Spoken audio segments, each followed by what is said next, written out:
Pakiulit yung tanong. Magkano po ang salary grade ng undersecretary? Kayo po, Yusek. 28 ba?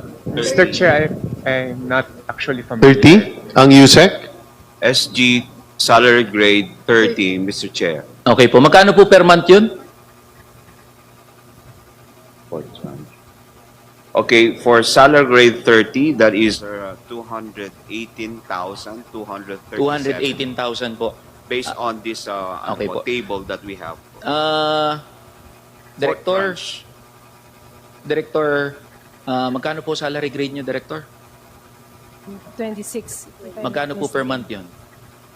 That would be 137. 37. Ayun po ang punto ko, Mr. Chair. Karamihan ho, ang mga opisyal ho natin, kumikita, sumasahod, 200,000-300,000 kada buwan. Kaya hindi nila alam mabuhay gaya ng isang minimum wage earner, lalong-lalo sa panahon ngayon na may crisis tayo. So ulitin ko ho, mas pabor ho ba ang economic manager sa pagbibigay ng ayuda kaysa itaas ang sahod ng mga manggagawa? It's a yes or no? Ano lang, question. Okay.